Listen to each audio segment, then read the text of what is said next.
The historical Youngstown Ghost Tour is haunted with visiting ghosts from Youngstown's past. We go to the late 1700s and we encounter John Young, our city's founder. Then we see somebody from the late 1970s, an out-of-work steelworker heading to a show over at the Tomorrow Club. There's all kind of historical figures. Buster the Bookie.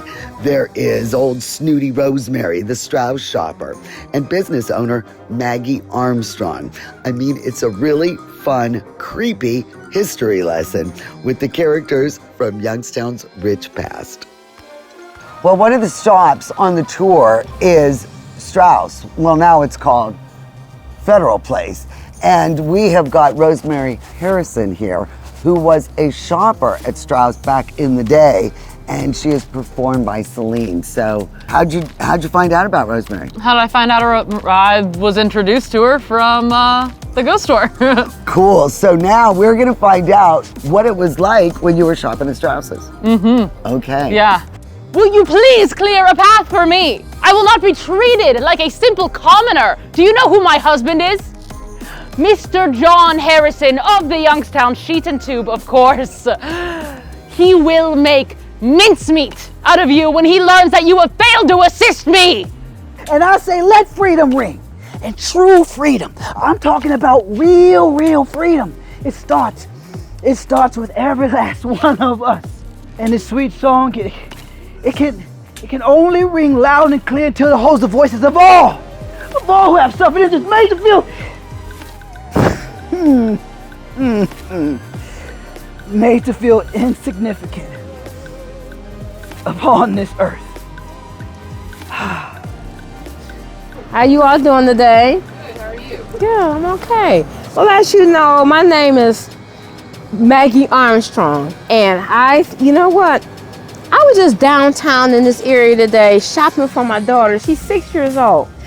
It's funny how time flies. She was just a baby. It's so good to have something to be happy for, and I want you to feel good about yourself and always think big. Well, I'm here to tell you guys about the Buckeye Elks. Have anybody here actually heard of the Buckeye Elks? I know Youngstown had its fair share of hard knocks, but I have to say I am so proud of the Buckeye Elks name can still live on through people like you guys. Now I know a lot of people say ghosts and hauntings are very scary. But no, not when you have a town that keeps a name like Buckeye Elks alive, who just wants to see their people thrive and the kids grow and be very prosperous and reach their full potential. Now with a spirit like that don't sound half bad now, do it? Okay. So yeah, when I heard Meatloaf was coming to town, I knew I had to spend a little bit of cash, see him play, shake off some worries and fears, and just enjoy a night out. He seems like he gets us. His opening act was okay. Tom something and the Heartbreakers? They were all right, but I was here to hear Meatloaf. What's that one line he has? Nothing ever grows in this stunted old hole, and everything is broken and lost, and nothing ever rocks and nothing ever rolls, and nothing's really worth the cost. I don't know what's coming tomorrow. I don't know where I'll be. God knows if this city can survive this. When one mill closes, the others aren't going to be that far behind. It's hard to stay positive.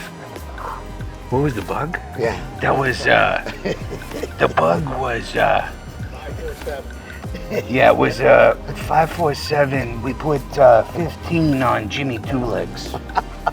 With gusto. Wake up, Youngstown. Let's violate a noise ordinance, okay? Yeah.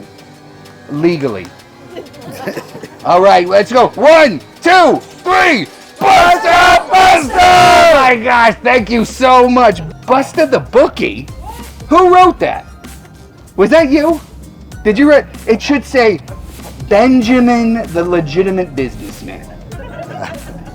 What are you doing? All right, well, if anybody wants to join me behind here for some legitimate business.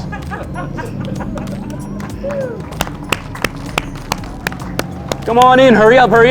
I got a great story to tell you. All right, listen, I know the whole town's been buzzing about Mr. George Wick on the Titanic, and he was last seen waving as the ship pulled away from the harbor. But unfortunately, we have no official word as to if he's made it home safe or anything of the sorts. But I do got good news instead, though. So, I saw with my own 2 eyes a survivor. Her name, Miss Shanini George of 390 East Federal Street. First Youngstown survivor to come back home. When she saw little Rosie on the platform, she let out such a wail and burst through the crowd, running toward the child. It wrapped her in such a hug. Women from all over gathered around her. We all started crying. It was infectious. Oh, look at this crowd coming to the theater. I work here at the Warner Theater. I'm Natalie. Have you had a chance to see some of the other theaters tonight? Oh, why, if it isn't Mr. Sam Warner himself. But wait, no, it can't be. He died several years ago. It must be my eyes playing tricks. Oh well, I better get back to work. Welcome in, folks, come on in.